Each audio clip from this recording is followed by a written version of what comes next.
Be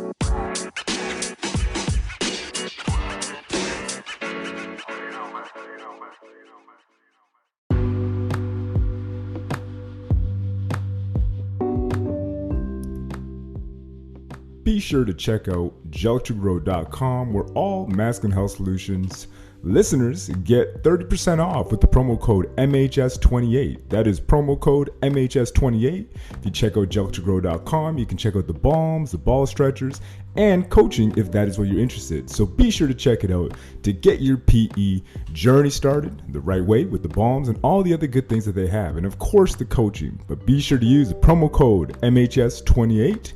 That is promo code MHS28 for 30% off.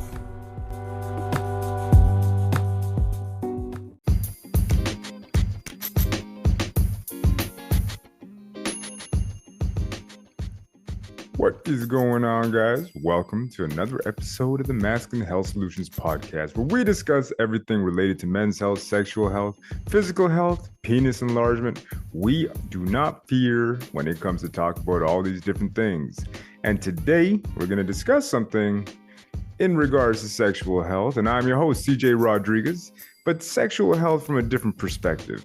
And what I mean by that is usually we just think about the banging, clanging and banging. Everybody just thinks about slapping them cheeks and going as hard as they can and lasting as long as they possibly can, right? And usually we think about sex from a very carnal perspective of just get in, get out, bust nuts, all that kind of good stuff. And I'm not saying that that I don't enjoy that, because obviously I do. Who doesn't? We as men, we tend to really view it from that perspective, from the very carnal side of things, right?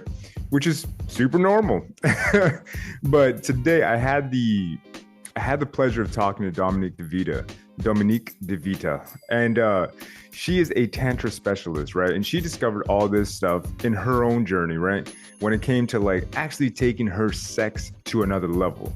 And understanding that it's more than just the physical embodiment of two people coming together and then just getting plugged in with somebody else's energy, which is not really working and getting her to a higher level, a higher state, and really elevating her aura, as she talked about. And a lot of these things, some of us may see it as woo-woo and kind of and I'm like, no, we got to stop that, because we are energetic beings, right?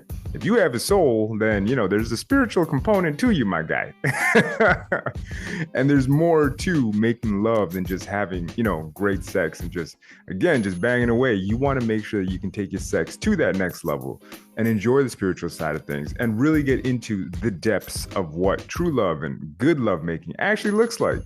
And she talked about how, Tantra is actually involved into that. We discussed sacred sexuality, healing childhood wounds, all these different things that are involved in that. We also discussed how to last longer, which obviously I know a lot of you guys are always asking me about and always wanting to learn more about, along with multiple orgasms, all that good stuff, and how that actually comes from your control in this situation.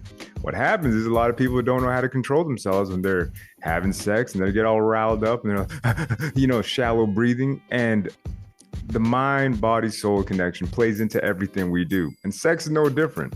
And the beauty of it is that Dominique broke it down in the most spectacular, most beautiful way. She demystified how Tantra actually works, gave us some techniques that we can employ. And I really hope that you guys can come away from this episode with a whole bunch of good stuff that you can start using today and hopefully start having some better, good love-making sessions. So you can go balls deep in a way that involves the holistic approach, right? Mind, body, and soul. You don't want to just put your dick in there. You want to make sure you put all of you in there as well. With your big ass dick leading the way. Right? So be sure to keep up with your pee. Be sure to keep up with your meditative practices, whatever they may be. And be sure to breathe and all that good stuff, right? But again, today was beautiful, and this episode really was spectacular. So we talked about all these wonderful things that you guys can apply, start using, and obviously, the one thing that I want for you guys is just to take this and apply it to your lives and make your lives better. That's my hope, and that's the hope of Masculine Health Solutions Podcast. Honestly, is just to make it so you guys can maximize yourselves as men and put your best foot forward, man. That's all it really comes down to. And that's what this episode and pretty much what this podcast is all about. So again, I thank you guys for listening, and I really hope that you guys enjoyed this episode with Dominique D'vita. All right, let's jump on in.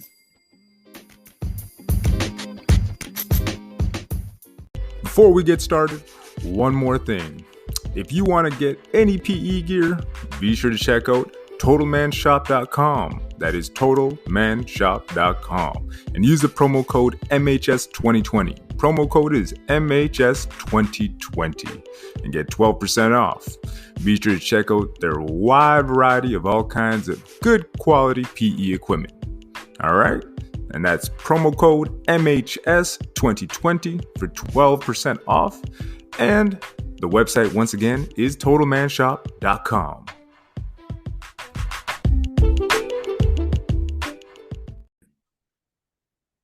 What is going on, guys? Welcome to another episode of the Masculine Health Solutions Podcast, where I am joined by Dominique D'vita, who's going to talk a little bit more about Tantra, demystifying what it is, and kind of, learning more about the subjects that we as guys sometimes don't want to touch on because we're like, nah, that doesn't affect me, like ED, PE, all that good stuff.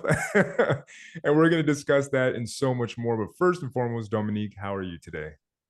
Oh, I'm doing great. I'm so excited to share this conversation with you. And I'm likewise, because this what I mean, these conversations when it comes to spirituality that kind of link. I'm always into that holistic approach of health, but a lot of people for some reason are like, well, spirituality, I don't really want to touch that. But it's like, well, if you're a human being, I think it's a part of you. But the first question that I got for you in regards to that is, what inspired you, or what got you into studying this and going deep into this rabbit hole? Because it's something that I think, is probably pretty passionate about at this point. Yeah, most definitely. Many years ago, oh my goodness, probably like over 2 decades ago, my interest was spiked in Tantra because I heard Sting talk about having sex for 5 hours. I'm a Scorpio. So like that caught on my radar and I was like, oh my gosh, I'd really love to know this. But at the time I was living in a small town in Texas. So I bought a book at Barnes and Nobles on Tantra, but I didn't even open it up. I just put it on my shelf with the intention of, when I have a lover that is interested in doing this with me, we can study this together. Mm-hmm. And what I didn't realize was, if I would have opened the book, I would have seen you don't have to have a lover to begin. It's actually better to begin learning these practices solo. Mm-hmm. And then you also will attract better lovers as well. And especially for men, the things that I teach men, it really catches me by surprise because, I did the same thing, but so many men will be like, I really want to master that, but I'm not with anyone right now. But it's actually easier to learn the amazing things men can do with Tantra when you don't have a lover like pulling you back into your old patterns and old ways, because you don't want to practice it with a new lover. And I'll dive deeper into that into a bit, why that is. But yeah, that's what first caught my curiosity. And then when I went travel nursing and I went from Texas to California, I packed up that little book with me and put it on my shelf again. And then I met a lover in LA that actually was also from Texas. And I did not know he had studied Tantra for a year, that he had dated a Tantra coach and had this high level of self-mastery. And he didn't share that with me. And then the first time I was intimate with him, I had an experience that blew my mind. I had a whole Kundalini awakening and it completely changed the trajectory of my life path. I was forever changed. And I was like, wow, I wish I had started this journey earlier, because I had like really profound shifts and deep healing within it. Mm-hmm. It's like the sexual healing Marvin Gaye would sing about. So that's what got me on this path. Yeah. Wow. I mean, I've heard in some other podcasts and that about the Kundalini awakening, and I forgot who it was, but she was talking about her first, like she almost felt like it was like an out of body experience when she had that orgasm. What did that feel like though in that moment? Yeah, I describe it as a soulgasm, because it really felt like that pleasure went through my body, like at a deep core level of my being, not just like the superficial pleasure or the really quick, orgasms that we can have. It was just like really this whole full body orgasm that completely rocked my world and changed my life. It was just like everything started being different. And in that moment with the Kundalini awakening, we have within our bodies this energy that lays dormant around our what's called the root chakra at the base of our spine. And a lot of us, that energy kind of stays sleeping all the time. And with things in our society and the way we do things, and we numb ourselves out, or we're not tuned into our energy centers, we're not really aware, and it's just like staying asleep, kind of like in the movie Sleeping Beauty. Like it's just knocked out there and we're completely not using that power to be empowered in our lives. And that like woke that energy up within me when I had these prolonged states of ecstatic bliss. And that had the energy go up through my spine, all the way up to my third eye chakra, where the energy center is, and my crown chakra. And I had like my third eye awakening. So it's kind of like separating yourself from the matrix in a way, is what it's more like. Like you realize you have this big awareness of something bigger of yourself, and everything shifts the way your whole perspective and how you see yourself, how you see the world, like all the illusions and the other things start to fall away. And my lover told me, he's like, you know, you can't unsee now what you've seen. And, you know, there are going to be some parts of this that are going to really piss you off when you see how in our society we're being dumbed down and we're kind of staying asleep. So that's what it was like. And I was like, wow, you know, we think so much in relationships. Like, how often do we hear people say, I really would love to have a soulmate. Like, I'm really looking for my soulmate. But we don't know how to have soulful sex. We're usually in our society, we're having superficial sex, like skin to skin, you know, on the surface level of how we're connecting with the other person. It may be very performative, very ego driven, of having our egos validated, and all on this superficial level. And we're like wearing a mask. We're not fully revealing who we are. We're pretending, you know, we're hiding behind an illusion. And, you know, we're kind of, you know, a lot of times when we date people, what did Chris Rock say? Like, you know, when you're dating, you're meeting that person's representative initially. Like we're putting our best, you know, our best face forward in a way that we've manipulated the mask that we've been taught to wear through school and programming with society to be accepted and to feel safe and not be cast out of society. So that's really important for survival, right? So we've done that for so long that even like intimacy and lovemaking is so uncommon, because how often is it that people will make love, but having eye contact is something they're super uncomfortable with. They'll, you know, can be completely naked in the bed with someone doing all kinds of wild positions, but oh my goodness, do not look me in the eyes. That is way too confronting. I don't really, you know, eyes are the window to the soul. I don't really fully want you to see me. And so that's a very edgy practice, but intimacy is into me, you see, and it is a tantric practice to deepen intimacy. So I want to circle back and say, when we want to have a soulmate connection, we're not soul mating. We don't know how to make love to our partner's soul. We only know how to do the performative things, or the skin to skin things, or the ego things. And the, you know, we're in the shallow waters. We're not able to dive deep. And then we wonder, why don't I have a soulmate? You don't know how to mate with someone's soul. So Tantra can actually create soulmate connections, because you go to an experience something and take your partner to a place that they've never been before.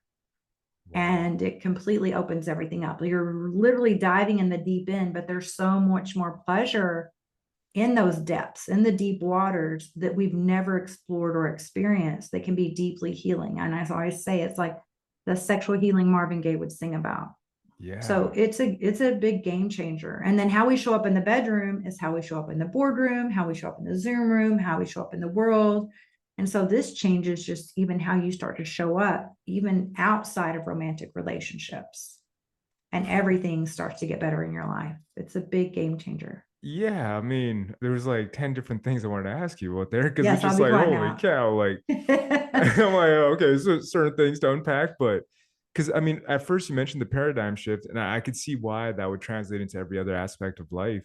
But what's huge there is that, I mean, first you mentioned that Tantra could be practiced by itself. I'm like, okay, well, that's interesting as well, you know, and there's so much there, but that sexual energy, and you talked about that sexual healing. One thing that I've always kind of asked about, because I've looked more into like, you know, healing childhood trauma, healing, you know, the traumas that we had as kids, blah, blah, blah, and kind of getting over that. But I also feel like we're almost missing that component of what the sexual healing could do for us. Is there a way that you could kind of connect that healing into like every aspect of like the inner child, who you are? Like, how does that carry over? I'm just curious. I love this, CJ. One of the big things that I actually do is a lot of inner child healing. I have Interesting. that photo. There's a thing I do my house, my house is set up like a vision board. I'd use feng shui. So it says, by the entry of your home, put the work you want to do in the world. And so, if I have a repairman or someone coming over, I don't want to have an image of like two people having sex because they might get the wrong idea when they're dropping off my packages. Yeah. But what I do have is an image from Burning Man of the two statues where it's two adults back to back and they're facing away from each other and slouching like they're upset with one another, and they're back to back. But then inside, and they're like in this cage is their structure, and then inside are these little children, their inner childs turned towards one another, trying to reach out to one another. Mm-hmm. And it's just a beautiful, and I'm like, this is really what I'm trying to do in the world. And it does allow for a lot of our inner child healing, because again, when we're working with the root chakra, that's a lot of the things from our most formative years. So a lot of times I'll guide my clients through root chakra healing, the mother father wound, a lot of those things, because those formative relationships are laying the foundation of how we relate to our partners in the future. And if we have some wounds there that haven't been addressed or resolved, what we can be doing, and what I used to do before Tantra, was getting my ego validated or getting the attention that I craved when I was a child that I didn't get, and seeking that out in lovers. And then they're plugged into me literally in those moments. And I'm able to do all these amazing things in bed. So they're just like, oh, yes, this is great. And I'm getting the validation and all the attention I wanted, but I hadn't healed with that. So then I wasn't showing up in relationship in the best ways, or we would trigger each other's wounds and not understand what those wounds were. So definitely the inner child healing is really big in the work that I do. And the healing from that helps people show up better as lovers, because first you start to be your own best lover. Yeah, because it's almost like learning that self-love. Like, because I've had some, gotten into like the meditations, the healing and all that. And it has changed my life, and it definitely made some massive paradigm shifts where I'm like, okay, I thought I was fine. Turns out I was a little bit more fucked up than I thought. So Same. We all are. yeah, and that's kind of where that healing point kind of really comes into play. And I think that's why it's so important. I kind of feel like, to your point as well, I mean, you mentioned that after the awakening, you almost felt like you were unable to unsee what you now see. And now you're almost like, oh my gosh, what's going on in the world around us, right? But what's one thing that guys can do right now to basically start their journey off, right? Like when it comes to tantra or just healing in general as well, like what's one thing that they could probably let go of? Because you mentioned the root chakra, and that's one thing that I heard is like basically controlled from the time that we wake up to the time we go to sleep. It's kind of like, hey, here's more sex, sex, sex, but all done in the wrong way. So what's something somebody can do, like a guy who wants to start off and get his life started off right? What's one thing that they could just start off with?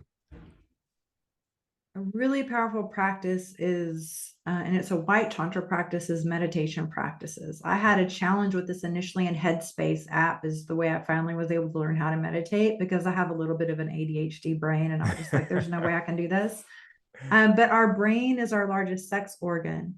So whenever you start the meditation practice, the longer a male can stay in a meditative state, the longer he'll be able to last in bed. Mm-hmm. And the longer a woman can be in a meditative state, the easier it is for us to be orgasmic. And Mm-hmm. so again, with the mind being the largest sex organ, when we're able to create more neuroplasticity and drop into our bodies instead of overthinking and with the monkey mind distracting us from our pleasure, we're able to like drop into our bodies, because we're usually so disconnected from our bodies. We're just operating from the neck up. Meditation helps you be more present.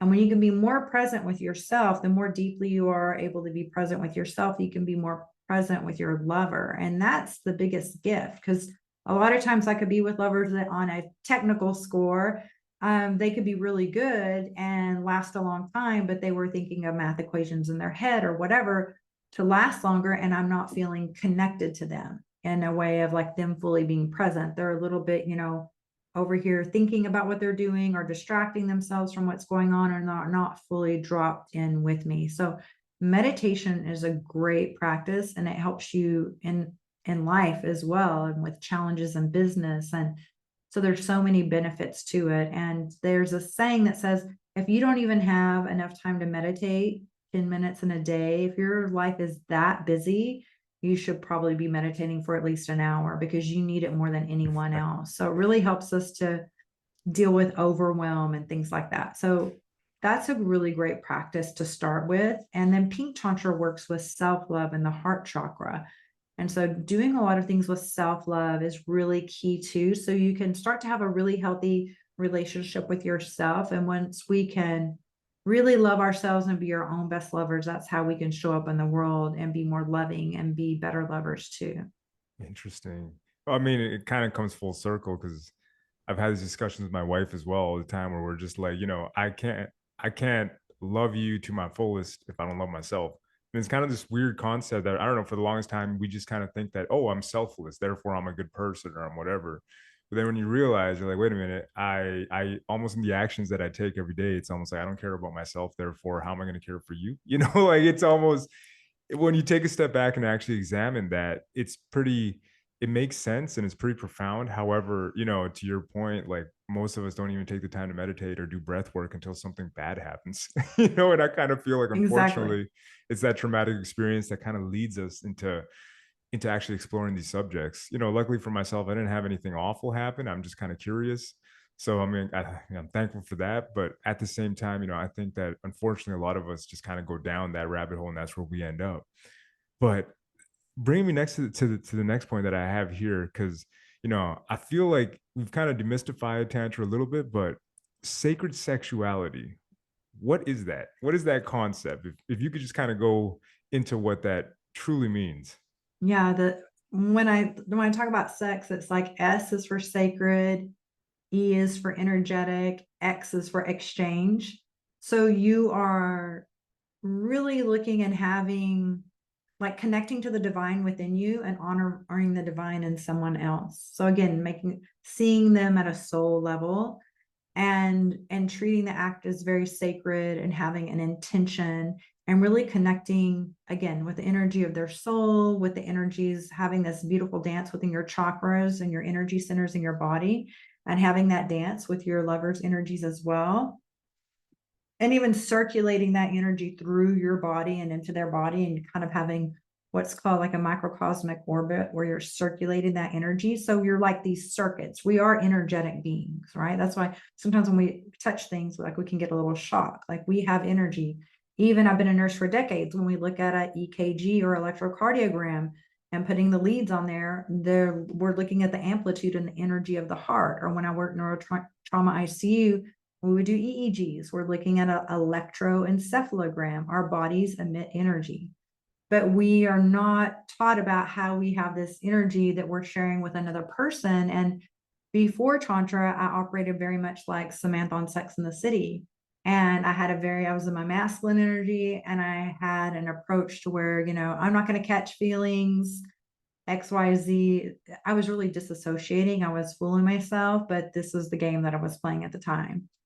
And and I'm a nurse, so I'd have the conversations about safety and using protection. But then I realized with the energetics, like I can't put on a body condom on someone or myself and protect myself from their bad energy.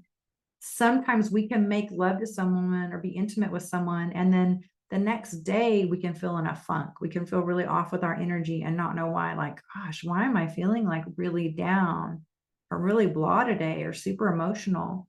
Again, when I go back to what Chris Rock saying, someone can be a representative, perhaps our lover on their way to us, they were road raging, they're really unhappy with someone, they haven't addressed their childhood traumas, they're not self-aware, they're not in any kind of therapy, and they're very angry and resentful or having a lot of drama go on, but they're wearing the mask and they show up on the date, saying the right things and pretending everything's okay. And how often do we ask people, how are you doing? They say, oh, I'm fine. Fine is feelings inside, not expressed. So a lot of us just are locked up. But then when we're sharing our most intimate spaces, we're exchanging that energy, and their energy. If you think of like the old cartoon of Charlie Brown, and there's that character Pigpen, and he had just like this black cloud like following him of all his Yeah, junk and dirt. It's yeah. kind of like that. So you're like taking on their energy in your most intimate spaces. And so you're receiving that. And so before, I grew up in the Bible Belt in Texas, and I grew up in a very super Christian household. And so I got a little frustrated with just seeing some of the hypocrisy and how some people didn't really live the way, they didn't practice what they were preaching. Yep. And so Yep. it kind of Seen left it. a thing where I was just like, yeah, I don't want that. And I felt like the things of like, oh, your body is sacred and you're a temple. And I was like, oh, whatever, you guys are trying to ruin my fun. And then I realized with Tantra, like, oh, my body is a temple. I am sacred. Like, I can't allow people, to walk in my temple with their dirty feet, so to Yeah. speak. Like, what are you doing? And what is your self-care, and taking my time to really get to know someone and see how do they know how to regulate their nervous system? When conflict or challenges arise in life, are they able to respond to the challenges, or do they react or overreact or get really aggressive with it? Because Mhm. our ability to respond is our responsibility. So just watching them and taking the time before I allow myself to exchange energy with that person, because I've done a lot for my auric field. Our auric field can go around us for up to 3 meters around our bodies. So we've all been in a room where someone will walk in the room and their energy just shifts the room, or you can feel like they're really dynamic and you're drawn to them. I'll say like this: we're like magnets. So sometimes you try to get magnets together, and based on their energy, the magnets will like really pull together. They're just drawn to each other. Sometimes you'll try to get two magnets to go together and their energies are just repelling. So that's Yep. how, when we can really master our energy, we can magnetize the things we're wanting to us. Again, like attracts like, law of attraction, manifestation, all Mhm. of those things, when we're able to be masters of our own energy. And that's where the sacred sexuality comes into play, Gotcha. because you're creating this intention of sharing your energy and even aligning your energies with your lover. Interesting. And I mean, I think I wish we had all known this when we were dating. Me too. I'm pretty blessed. I think that me and my wife line up quite well, but I still feel like I think that a lot of things are out of whack. And I was learning. It's funny how you mentioned this, because I just kind of found this correlation now. Is that they talked about how at a hormonal level as well, like with when women take certain birth controls, it actually throws them off. And because of that, energetically, you might actually attract somebody you don't really like. You get off of it, and they're like repelled by the person that like they are now in love with or married or whatever. And they're just like, I don't know what it is, but I have absolutely no attraction to this person. And I kind of feel like if we actually embrace sacred sexuality and kind of follow these parameters at a spiritual level, it would make more sense in the dating field. Is this something that, like, I guess when you're coaching clients and stuff, do you talk to them and have like a process for it? Because it sounds pretty intriguing. Yeah, I will just guide people into one, dating someone that is, again, like attracts like. So if you're wanting to date someone and attract a partner, you want to be like, if I say on a 0 to 10 scale, I want them to be in these different areas, a 7 or an 8. Like, am I a 7 or an 8 in those Hmm. areas? And then embodying like that, we're all a balance of masculine and feminine energy. Males are more so a balance of the masculine and feminine because they have the XY chromosome. But because feminine energy has been seen as weak, um, for so long, like we all will repress our feminine energy to be taken Hmm. seriously, to keep ourselves from being vulnerable. Even vulnerability can be seen as weakness, right? So what can I do? Let's say, for example, with my energetics, if I'm looking for that's embodied in their masculine energy and I want them to have these certain traits, then how can I embody those traits and those qualities from the feminine? Because like attracts like. So I can't expect to have someone that, well, I want them to meditate every day and to do this and be high value if I'm not doing those things myself, Wow. right? I want them to go to the gym all the time, but I never do those things. Like, sometimes we can have these unrealistic expectations, but you're gonna attract, what you are. So start to be that. If you want to attract more love in your life, how can you start being more loving to yourself? So those are a lot of things I teach my clients, is like, how do you be your own best lover? How do you show the universe how you deserve to be treated? And this is also how you start to Yeah. create boundaries, and you're showing the world, like, this is how I show up for myself and this is how I deserve to be treated. And self-love also is I like this saying, like putting your oxygen mask on first. Like, Yeah. we have to love ourselves first. If we're not loving ourselves and then we're just being selfless and we're giving from a place of scarcity and not having that, then we're going to create, resistance, and we'll start to resent that person, Yeah. because then we're just like giving, giving, giving, giving. And a lot of times givers attract takers too. So you have to Yeah. watch for that too. But those are some of the things. And I also experienced the thing of I had met someone back when I was on the pill decades before, and we had really great chemistry and everything. And we dated for a while. And then years later, we reconnected. And when I saw him and I wasn't on the pill, I was really trying to figure out what it was. I was like, is it because I'm more vegetarian and I'm eating healthier? But there was just something about him, like that's the pheromones that are happening. Hmm. And he had some health challenges too. And I think for me, from a biological standpoint of like survival of the species, Yeah. like I could pick up with my scent that something like if I wasn't looking to have children, but just Hmm. this is genetically how we're made. Yeah.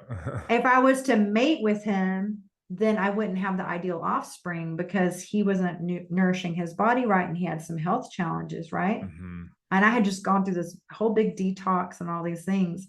And then when I was around him, like and it's not like he had body odor, but something about him smelled like it was a turn off. I Yeah. just did not want to be intimate with him at all. It was so weird. And then when I heard about the birth control pill and stuff later, I was like, okay, maybe it was a combination of that. And plus, I started Mhm. eating healthier. I started not eating such heavily processed foods and things like that as well. So it's really interesting. If we want to have a really healthy partner, what can we do to optimize our health? Mhm. And definitely for women, be off the pill for a while. Use something to be sure you're not going to get pregnant, but be off the pill for a while to make sure that you are still attracted. And then if you think too, like a lot of times when women would go through menopause later in life, even though they've been married for decades, there would be divorces. And now, as we're talking about this now, what pops in for me is how much of that is because I'm in menopause. I don't have to take my birth control anymore. Mhm. I now don't have those chemicals in my body. And am I truly just based on my chemistry attracted to that person? Yeah, which is Yeah. kind of a scary thought for some guys out there where it's just like, oh no, like maybe I should reevaluate. But I think it's still good to know, and kind of raising that awareness makes us, luckily the truth is out there, right? And that's kind of why I think it's so important. But the other thing that you had mentioned there, the importance of boundaries in the relationships. What do those boundaries look like? When you kind of get into your tantric practice, you're developing yourself and you're kind of like, okay, I'm on this soul journey, on the soul path. What are some of the boundaries that you would set for yourself? I set my boundaries based on like what are my values. So Hmm. having my boundaries align with my values and not placing boundaries. I learned from a master coach, Alexi Panos, or she taught this really great thing when I became a certified master coach on boundaries. It was really different than anything I had ever seen before. And it's really about knowing what your values are and then just creating your boundaries. And it's not like you don't just apply a boundary to one person because of their behaviors and you don't apply it to everyone. And you Hmm. also you have those same expectations of yourself. How do I show up in relationship? How do I treat others? That's also how I expect to be treated. And that's also Yeah. how I will show up in integrity. And just defining like your values list, who you want to be. And then based on those things, creating boundaries and remembering too, people are either energetically, they're either a faucet or a drain. So choose Ooh. wisely. Are these people pouring into you and recharging you the way you're like giving into them, or are they always takers and they're draining you energetically? Because some people can be energy vampires. So with Tantra, a lot of times your energy starts to really get elevated and people are Hmm. more drawn to you like a moth to a flame, but you have to realize just because you're getting this attention, then you need to have the discernment, and having your crown chakra helps with that of like, is this really for my greatest good? Is this taking me towards my goals or away from my goals? Is this in alignment with my values, or is this person, the way they behave, the way they show up in the world is not in alignment with my values? And so Interesting. just choosing from those places and not to be judgmental of anyone, but just being really clear for ourselves, what we are a yes and a no for. Yeah. And I guess it's, well, not a scary thought, but something that does happen. And you mentioned before, like sometimes there are takers that will find the givers. And it's kind of like the sadist is looking for the victim and they kind of find each other, right? Like, I mean, there's a guy that I work with and he's all into BDSM and whatever. And he's like, yeah, I have a slave. I'm like, what are you talking about? And then, he kind of explained that to me. I'm like, well, that's kind of weird, but I guess it makes sense because it's almost like they just came together. They were magnets, right? It's like I like this part of BDSM and I like that part, you know. So he's like, I'm a master, and he's got like all this, you know, kinky stuff that he's into. I'm like, well, it makes sense, you know. And it's kind of like in the same way they attract each other. I think that, you know, where if I was, you know, to be around his partner, I'd be like, well, I kind of find this repulsive, and it just wouldn't vibe, right? So that's kind of that energy that makes it so we can connect with the right people. And that kind of brings me into the next point that I want to talk to you about was conscious relationships. Because obviously, you know, in order for us to make this, you know, mystical dance work, there has to be certain elements involved to ensure that the relationship can work. So how does consciousness play into the relationships and making sure that, you know, they can actually work well, and, you know, that they can bear fruit and all that good stuff? Yeah, great question. A lot of it is just, again, being aware of what your values are, what, you know, for example, I'm really very much a growth mindset. So I need to be someone with someone else that also has a growth mindset and is inspired for that. Hmm. That excites them too. And just knowing too, letting go what an old thing that I did for a long time that did not serve me was seeing the potential. I've been a nurse since I was 19. I had to Wow. parent my mother who was an alcoholic and things like that. So I'm always like the caregiver for someone has been a Yeah. really big theme in my life.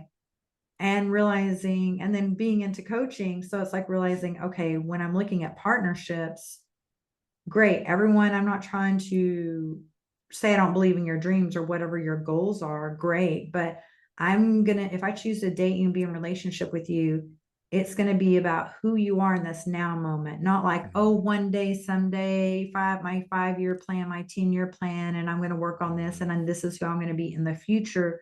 Who are you now in the current reality? And to not continue the cycle of dating someone's potential.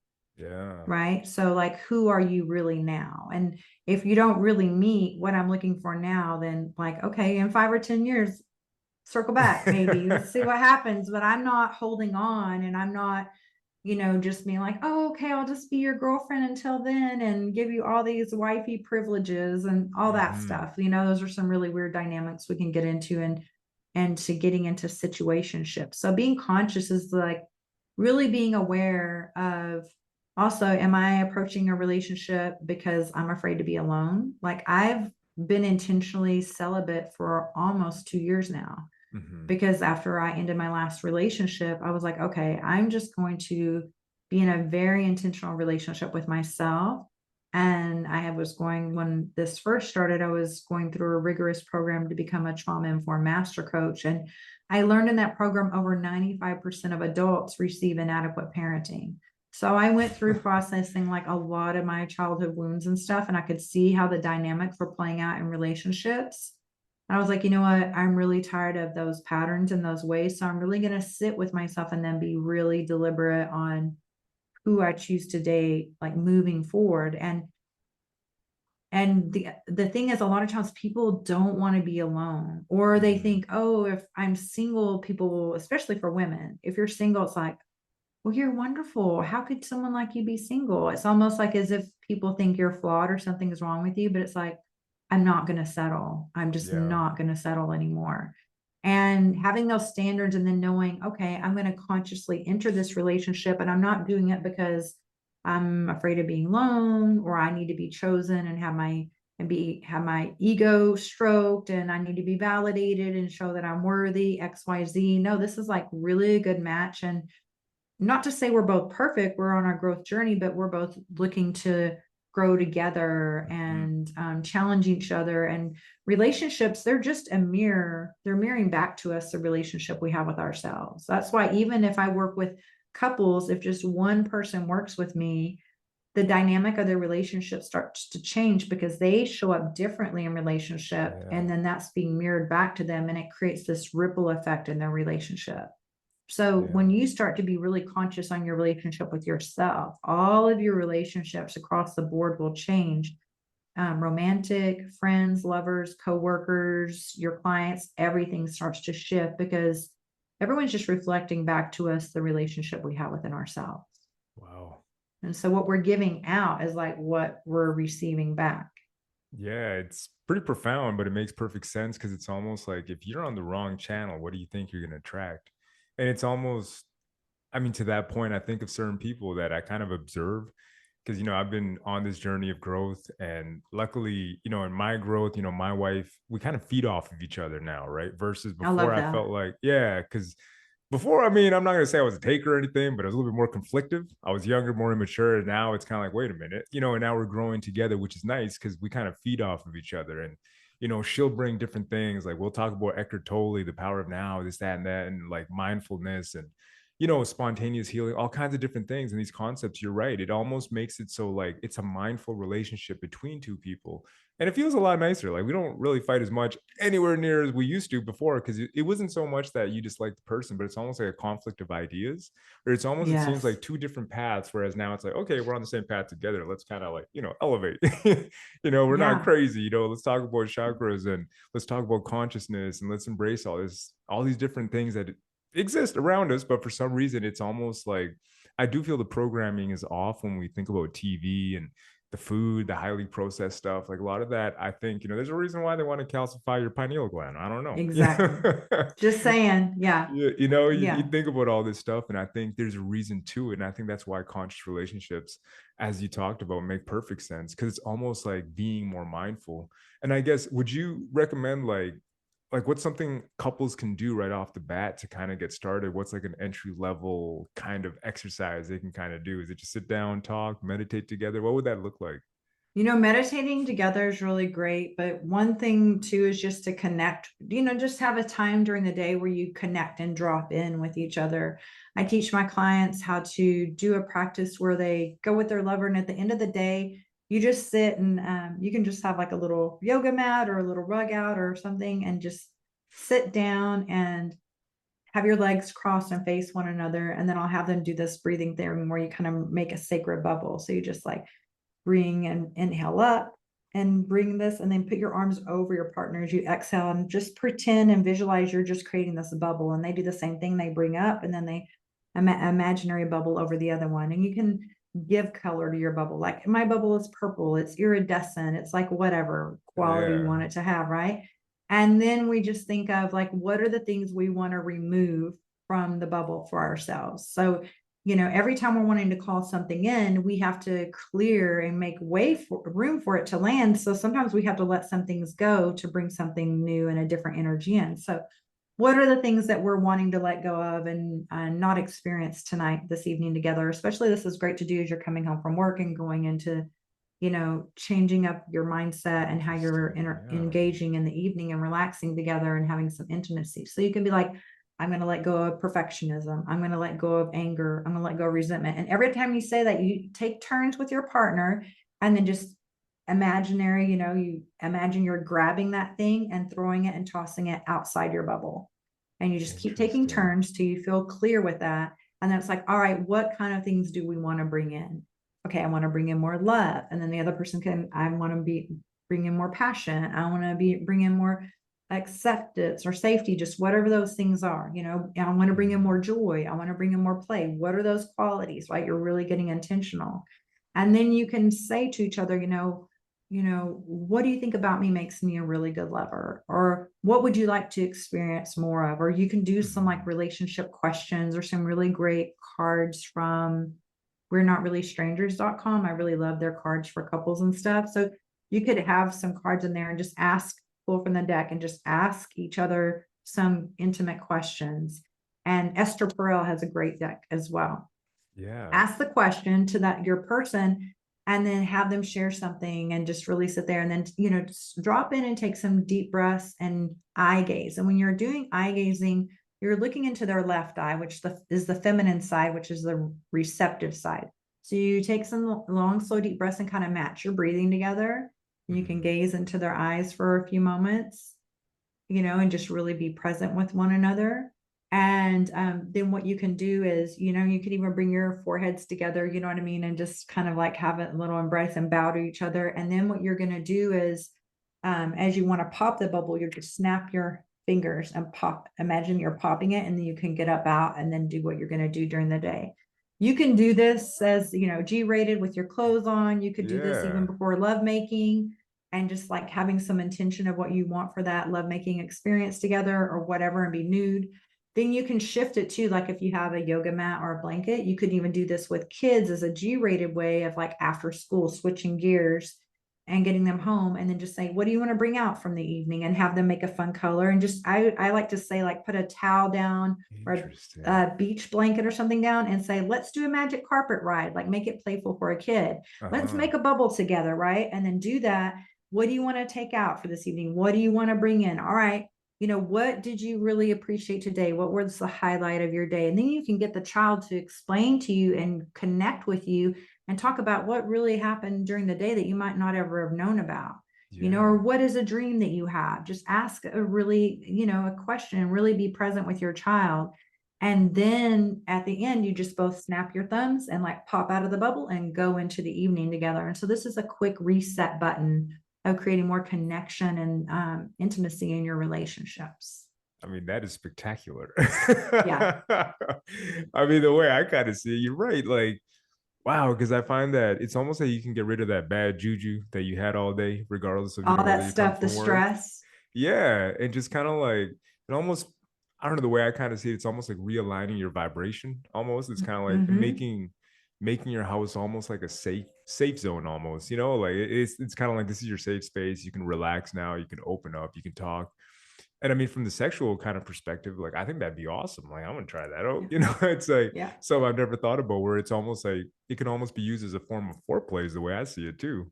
Exactly. Because one thing too, for women to be aroused or feel more sexual, is we need to feel safety in our environment. We may not even realize it, but a lot of time women are hyper vigilant and we're constantly scanning for safety. It's almost like we're constantly seeking for a Wi-Fi signal, right? Scanning. We do it so much we don't even know that we're doing it. But especially if we've had some kind of childhood trauma or trauma in the past, we may even be doing this unconsciously.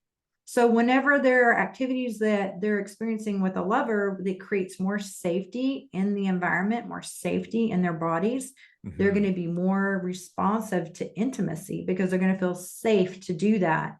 So we don't realize, we think that we're in relationship with our lovers, like, oh my gosh, I love that she's, I'm a leg man and she's very leggy, or I love blondes, or I love that he is, a Capricorn. I really get along with that. Like, whatever the thing is, or I love his personality, or we have the same outlook, whatever. That's what we think we're in relationship with, right? They're hot, they turn me on, whatever. They're funny, but we don't realize we're actually in relationship with our partner's nervous systems. Interesting. So if what we need to do is have tools where we can regulate our nervous systems, and Tantra helps you with this. A lot of the practices help regulate your nervous system. So we want to be able to regulate our nervous systems, and then also have our partner be resourced where they know how to regulate their nervous system, and then be able to co-regulate our nervous system. So when tensions are high, or there's stressors or things are around, things aren't escalating and spiraling out of control, that we're actually able to like create safety for our partner. And even if like childhood wounds are being triggered or whatever, understand what those triggers are. Have your partner feel safe to say, hey, sometimes this, or when this happens, it reminds me of something that was really traumatic when I was a child, and it can really get me like activated and feel dysregulated. And when we're dysregulated, our Frankenstein brain is activated, like danger, right? And we get on high alert. And then, how often have we had an argument and it seemed like, oh my goodness, that should have never, this was such a tiny little thing.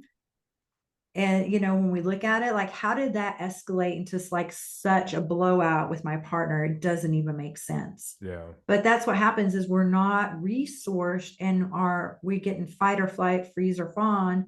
And then we start to panic or whatever it is, and we don't know how to problem solve. When we know how to take some long, slow, deep breaths, like some big belly breaths where you stretch your belly out because you're stretching out your diaphragm, and your vagus nerve runs through your diaphragm. You're able to stretch that, and it will slow down your nervous system until you get the parasympathetic. Think of a parachute. It starts to slow it down.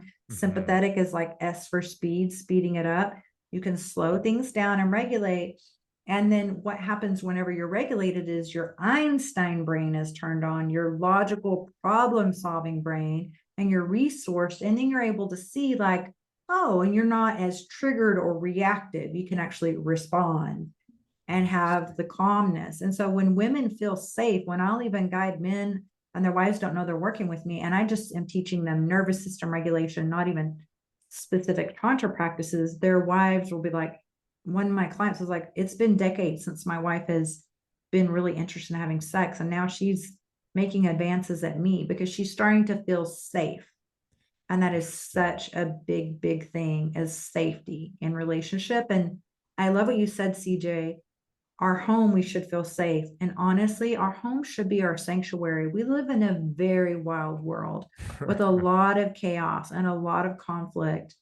And I grew up in a home that wasn't safe, and my mom created a lot of chaos within the home. And I had to unlearn that. Even though I wasn't an alcoholic like my mom, I still could get angry really fast, like a drunk, because those are the behaviors that I learned as a child, right? So Yeah. we need to really think about this with our partnership, is like our home should be our sanctuary and our retreat from the crazy world. And we shouldn't have chaos here. We should Yeah. be able to be supportive and be safe. And even if we need to give each other a moment to resource our nervous system, we can be like, okay, I feel a little activated right now. I really want to hear what you have to say. I'm just going to take 20 minutes or something away, or go in the room, or go for a walk outside.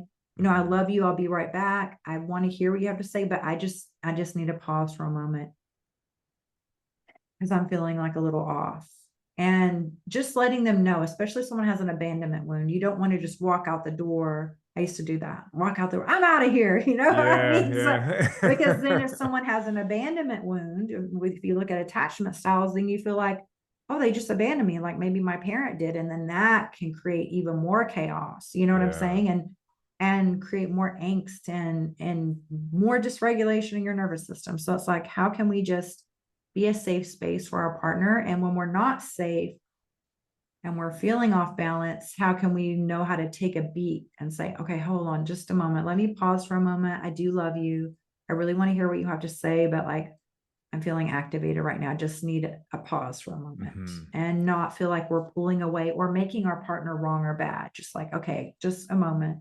And then create that safety in our home. So it's like our home is our safe space with the person that we love, and they're there for us. And Yeah.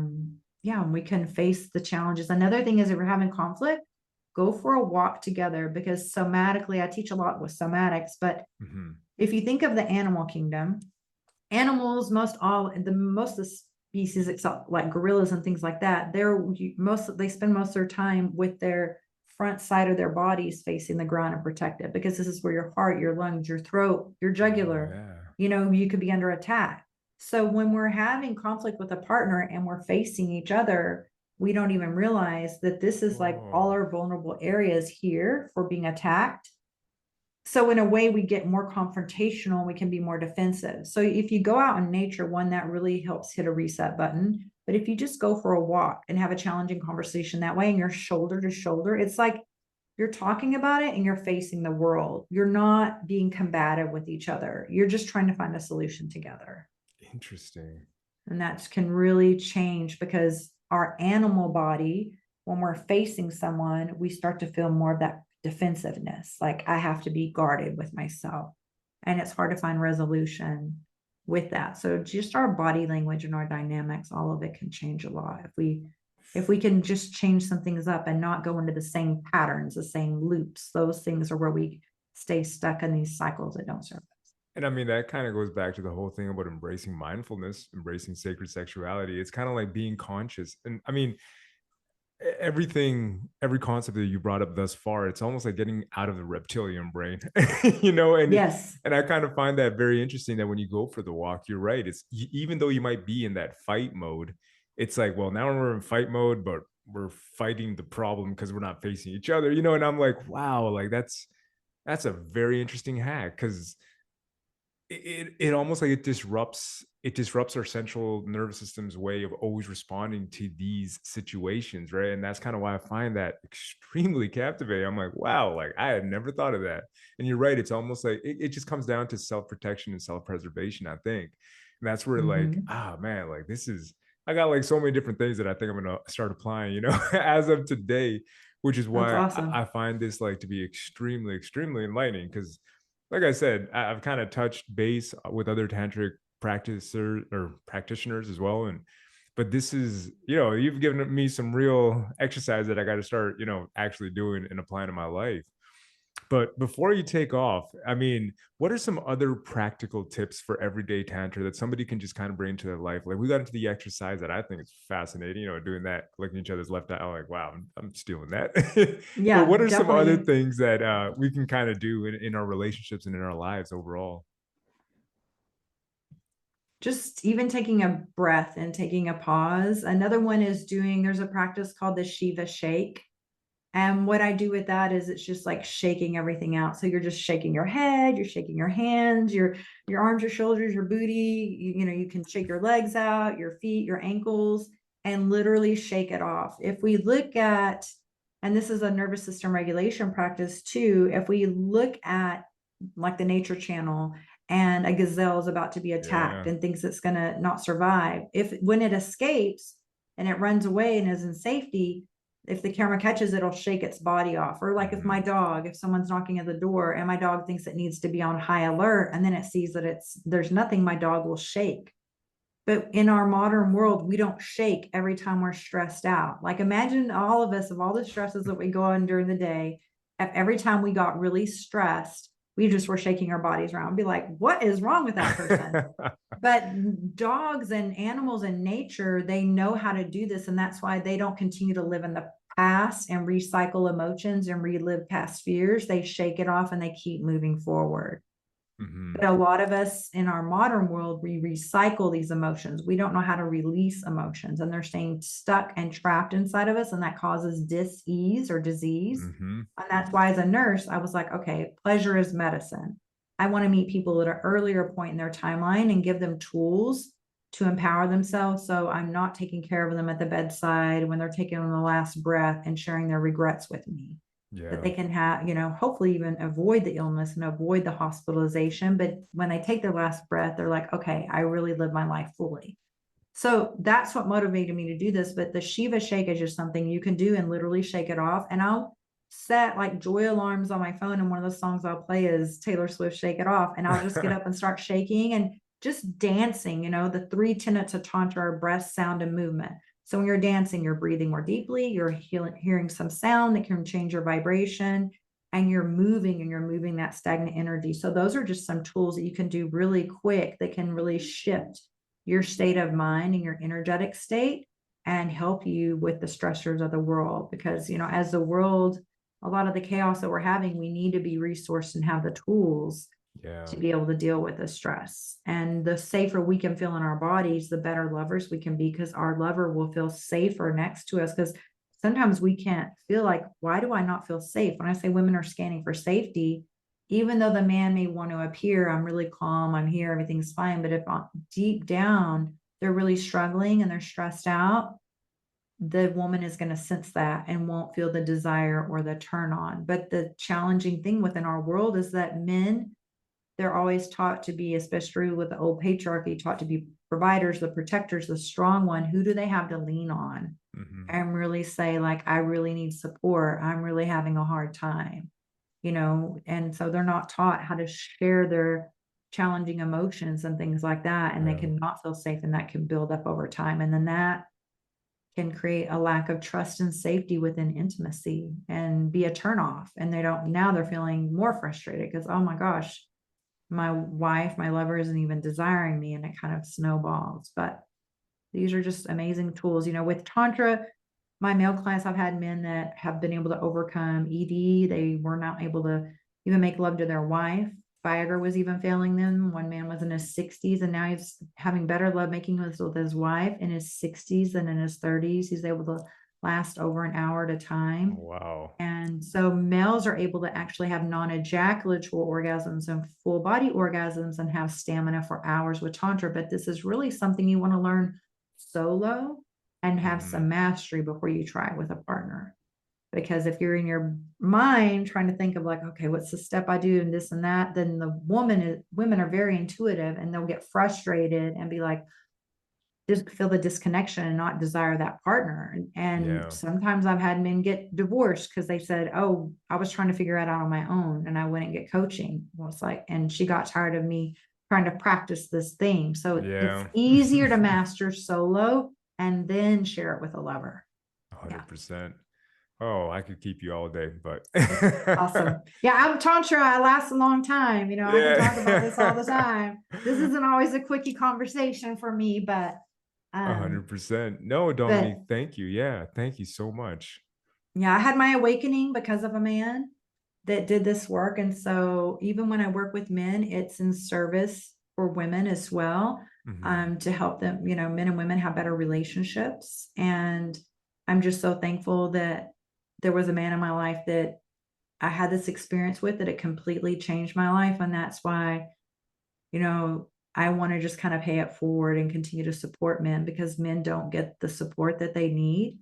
And they're being dumbed down by watching adult videos. And there's so much more that they're capable of experiencing, and they just haven't tapped into that power within themselves. And men are just so amazing. And so I just really want to help them reveal all of the awesomeness within them so they can really flourish in their lives and their relationships. 100%. And I mean, tell us before you go, where can we find you?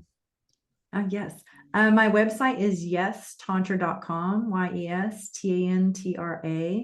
And I have online courses there. And also people can qualify for a complimentary discovery call if they're interested in being coached by me.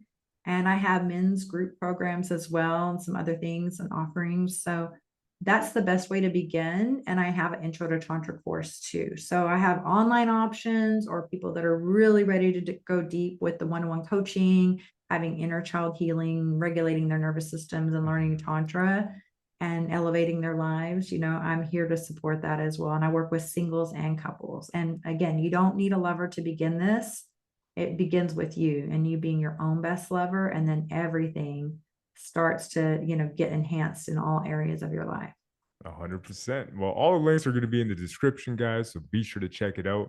Dominique, thank you so much, and I look forward to talking to you once again. Yeah, me too. Likewise. Thank you, CJ. This was all right. fun. Yeah, no, awesome time. So much to learn. Again, we'll see you guys in the next episode.